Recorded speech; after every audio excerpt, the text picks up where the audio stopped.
If I told you that there was a product used by billions of people every day, a product that many users report leaves them feeling more anxious, more distracted, less satisfied with their lives, and more likely to compare themselves negatively to others, you would probably assume that governments, scientists, and public health organizations were treating it as a serious concern. But social media occupies a strange place in modern life. Almost everyone uses it. Almost everyone complains about it. And yet very few people stop to ask a surprisingly important question. If these platforms are supposed to make us more connected, why do so many people walk away from them feeling worse than they did before they opened the app? What's fascinating is that this isn't just a matter of opinion anymore. Over the past decade, psychologists, neuroscientists, behavioral economists, and attention researchers have spent enormous amounts of time trying to understand how social media affects human well-being. While the research is more nuanced than many headlines suggest, there is a growing body of evidence pointing towards something important. Social media often doesn't make people unhappy because of what it shows them. It makes people unhappy because of what it trains their minds to do.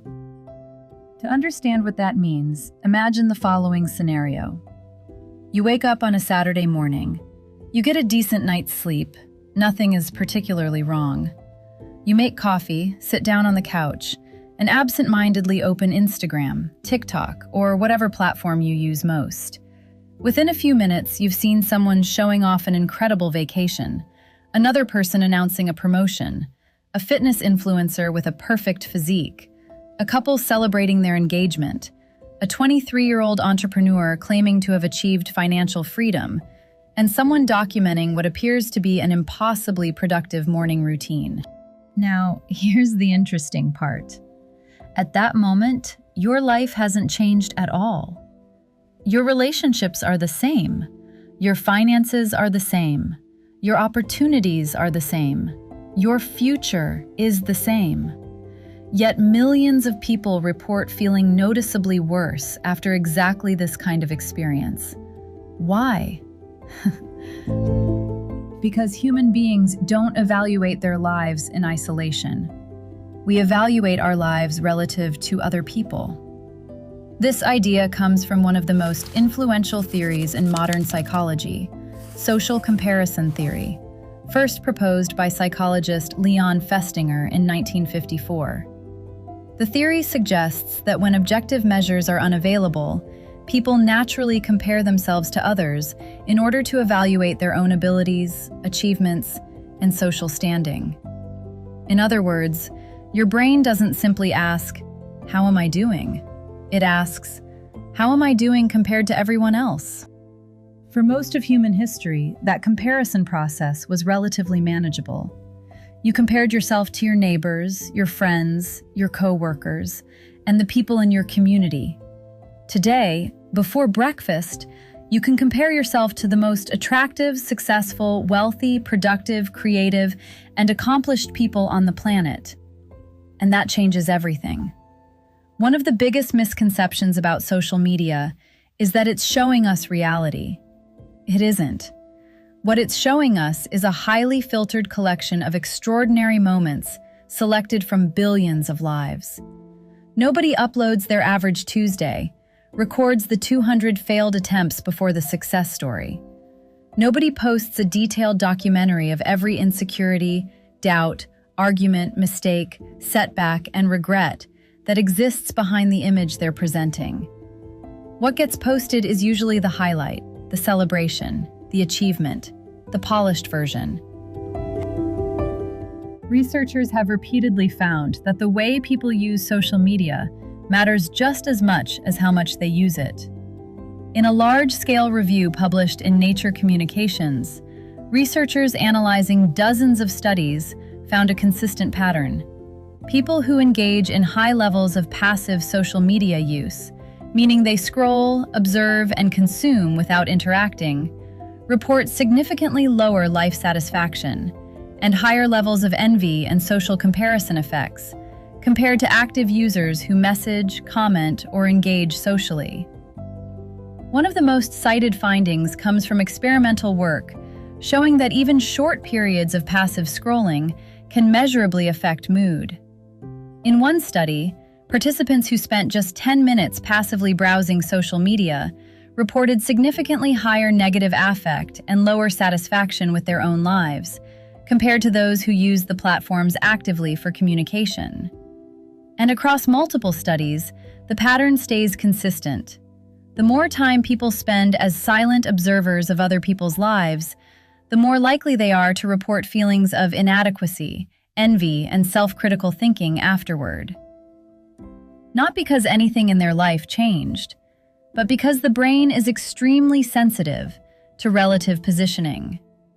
When you repeatedly observe lives that appear more successful, more attractive, or more fulfilled than your own, your mind doesn't process it as, "This is curated content from millions of people." It processes it as, "This is what life is supposed to look like." And once that shift happens, even temporarily, your own life starts to feel like it's falling short of an invisible standard that was never real in the first place. The result is that social media creates a world in which extraordinary appears ordinary.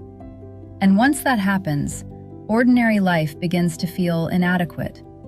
But comparison is only the beginning. The deeper problem is that social media doesn't simply influence how we think about ourselves. It gradually changes our expectations about what life is supposed to feel like. Think about how often social media exposes you to extraordinary experiences. Travel content, luxury lifestyles, transformation stories, success stories, perfect relationships, fit bodies, luxurious homes, perfect lives. At first, these things feel impressive. Then they become familiar. Eventually, they become normal. Psychologists refer to this process as hedonic adaptation. Human beings adapt remarkably quickly to repeated exposure. What once seemed exceptional eventually becomes expected. This mechanism is incredibly useful in many situations. It helps us adjust to change and maintain emotional stability. But in the context of social media, it creates a strange distortion. When your brain is exposed to extraordinary experiences every day, ordinary experiences begin to lose their emotional impact. A quiet evening with friends feels less exciting. A normal vacation feels less impressive. A stable relationship feels less meaningful. Not because those experiences became worse, because your brain's benchmark changed. And the most dangerous thing about this process is that it happens slowly enough that most people never notice it occurring.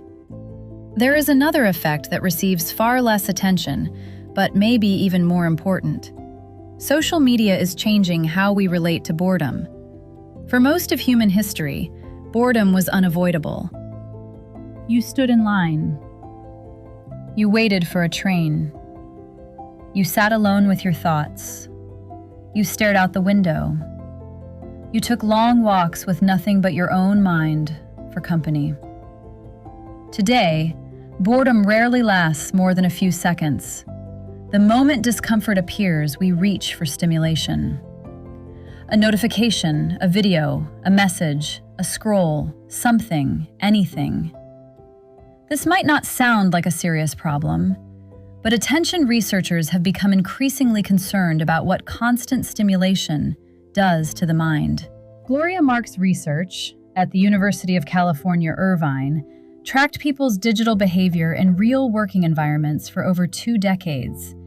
In her studies, she found that the average time a person stays focused on a single screen-based task has dropped to around 47 seconds before switching to something else. In earlier measurements from the early 2000s, that number was closer to 2.5 minutes. That means attention has effectively been cut by more than half in less than 1 generation. And this doesn't just mean people are more distracted. It means something deeper is happening. The consequence is not just distraction, it's fragmentation. Because every time attention is broken, the brain doesn't simply continue where it left off. It has to reload context, rebuild mental structure, and reestablish focus. Mark also found that after a disruption, it takes an average of about 23 minutes and 15 seconds to fully return to the original level of deep focus, if the interruption is allowed to stop there at all. But in a social media environment, it rarely does. One interruption becomes another. One switch becomes 10. 10 becomes a pattern. And what starts as occasional distraction slowly turns into a default mode of thinking.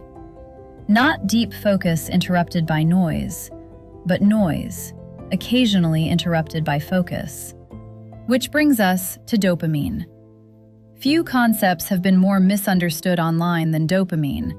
You'll often hear people describe it as the brain's pleasure chemical.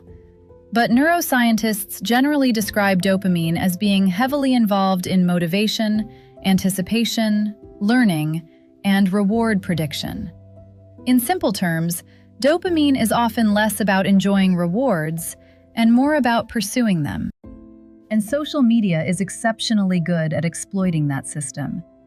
Think about what happens every time you refresh a feed. You don't know what you're going to find. Maybe nothing interesting. Maybe something hilarious. Maybe something shocking. That uncertainty matters. Behavioral psychologists have long known that variable rewards are among the most powerful reinforcement systems ever discovered. The same principle helps explain why slot machines are so compelling. The reward is unpredictable, and unpredictability keeps the brain engaged. Every scroll becomes a tiny psychological gamble. Most of the time, nothing remarkable happens, but occasionally something does, and that possibility keeps people coming back. What makes this especially powerful is that the rewards aren't just informational, they're social. A message, a like, a comment, a share, a notification. Evidence that somebody noticed you, approved of you, someone paid attention. And while there's nothing inherently wrong with seeking social connection, problems begin to emerge when external feedback becomes the primary source of self-worth. One of the most fascinating shifts social media has introduced is that it transformed social approval into a visible metric.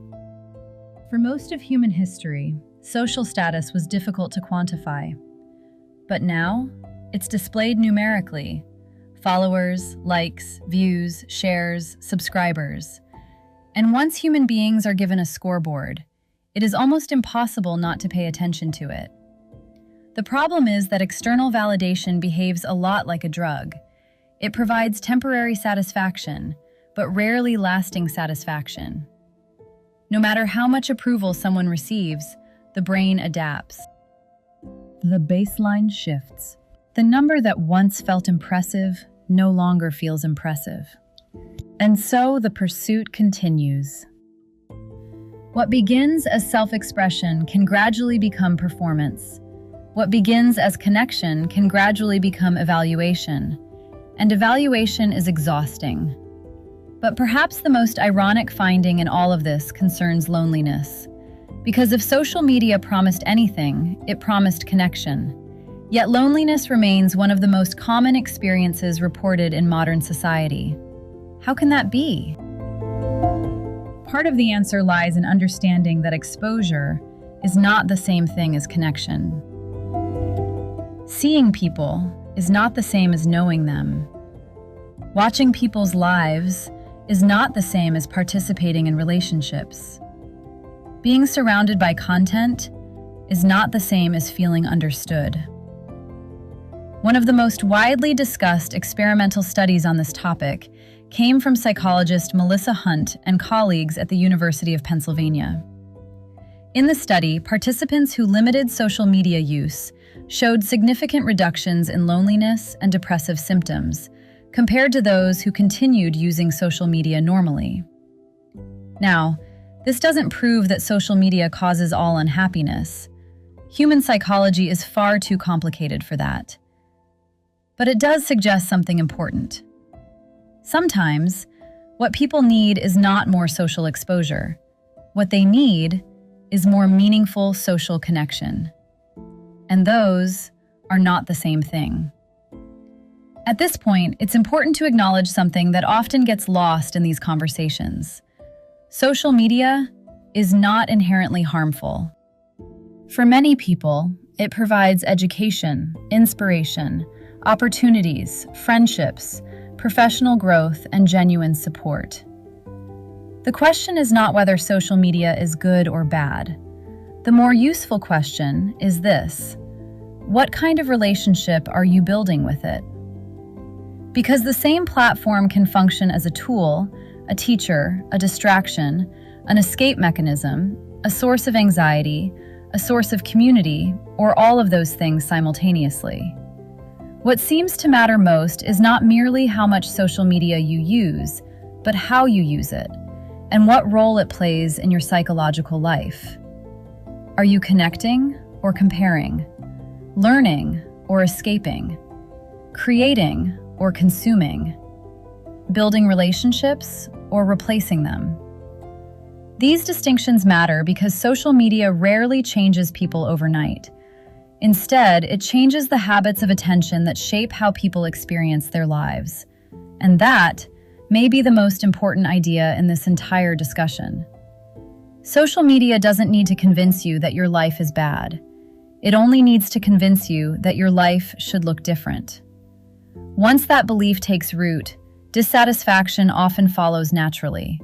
Not because reality changed, because your expectations did. The tragedy is that many people spend years chasing a feeling they think exists somewhere beyond their current circumstances, never realizing that the comparison itself may be creating the dissatisfaction they're trying to escape. So the next time you find yourself scrolling, pay attention to something most people ignore. Don't ask whether the content is entertaining. Ask what it's teaching your brain to value. Because every minute spent online is not just consuming information, it's training perception. And perception has a remarkable ability to shape happiness. Sources referenced in this video include Leon Festinger's social comparison theory, research on social media and well-being by Melissa Hunt and colleagues, attention research from Gloria Mark, studies on hedonic adaptation, behavioral psychology research on variable rewards, and contemporary findings examining the relationship between social media use, loneliness, self-esteem, and psychological well-being. And if there's one thing worth remembering, it's this: social media did not invent comparison, insecurity, validation, loneliness, or status seeking. Those tendencies were already part of human nature. What social media did was create the most efficient machine in history for amplifying them. The better you understand that machine, the more control you regain over your own mind. If this idea resonated with you, there's a video on the channel that goes even deeper into what's happening underneath all of this. It's called Why Nothing Feels Exciting Anymore. It connects directly to what we talked about today, especially how constant stimulation slowly changes your brain's baseline for enjoyment. But for now, just notice what you notice. Because most of the time, the problem was never that you were unaware of your life. It's that you were paying attention somewhere else. I'll see you in the next one.